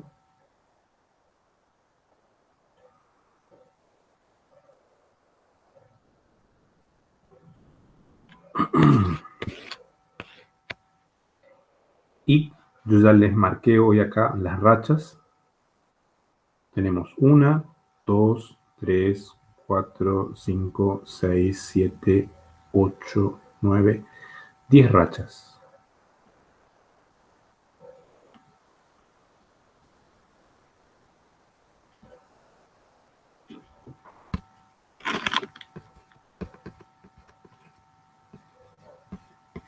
Me falta determinar cuánto vale N1. N1 va a ser el número de residuos positivos, o sea, por encima de 0. 1, 2, 3, 4, 5, 6, 7, 8, 9, 10, 11, 12, 13, 14. Yo tengo en total 28, creo, ¿no? 28 residuos en total hay acá. 1, 2, 3, 4, 5, 6, 7, 8, 9, 10, 11, 12, 24, perdón. 24 residuos. Y yo conté 1, 2, 3, 4, 5, 6, 7, 8, 9, 10, 11, 12, 13, 14. 14 positivos. Por lo tanto, 14 menos 24, que es el tamaño de la muestra, es de 10. O sea, tengo 10 valores negativos. Buscamos en nuestra tablita el R crítico para MB, perdón, para MA primero. ¿Por qué usamos estos críticos?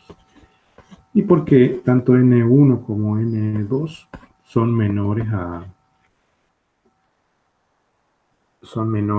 a 20.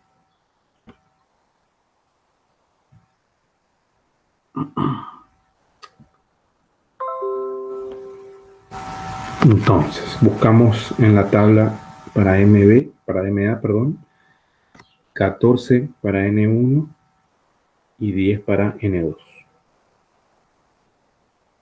7 para MB,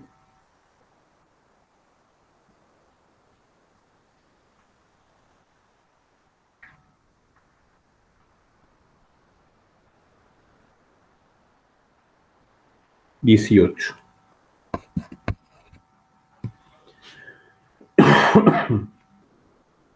Según nuestra tablita, decía que nuestra tabla de fórmula, ¿no?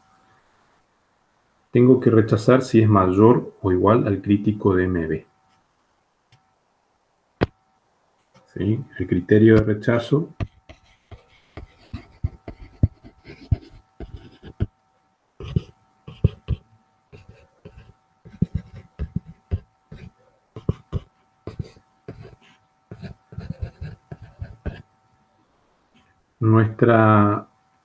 nuestra racha es de 10, que para poder rechazar tendría que ser mayor o igual al R crítico de MB, que es 18. Ahí ya estamos mal. Y tendría que ser menor o igual a 7. No se cumple. Por lo tanto, no se puede rechazar la hipótesis nula. ¿Qué va a decir la hipótesis nula?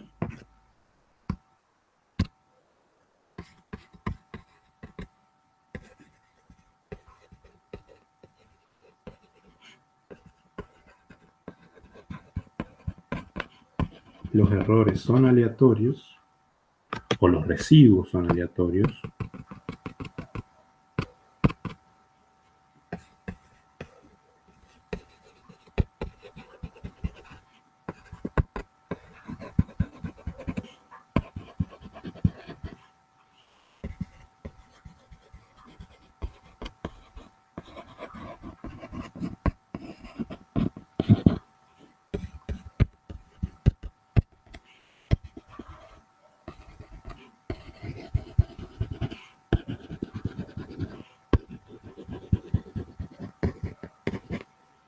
contra que no siguen una secuencia aleatoria.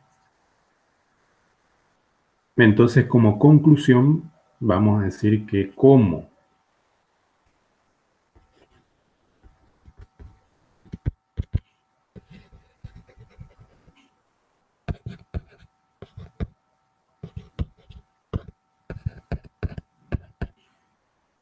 no se puede rechazar la hipótesis nula.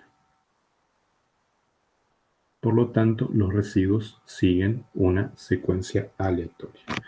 O sea que en nuestro caso podríamos decir que los residuos cumplen con el supuesto de independencia.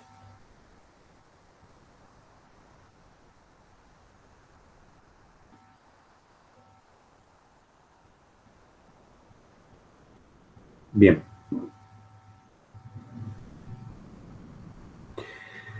Hasta acá entonces, prueba de rachas. Después ya, con esto ya creo que ya estamos, ¿sí? Tienen varios ejercicios para repasar eso. ¿Qué es esto? Esto, acá hay muchos ejercicios para repasar. Algunos utilizan residuos estudiantizados para verificar su puesto de independencia. Se pueden ir viendo eso, ¿sí? En un rato subo el video para Kruskal-Wallis y Friedman, que son los modelos no paramétricos correspondientes a los modelos de ANOVA. En un rato seguimos entonces.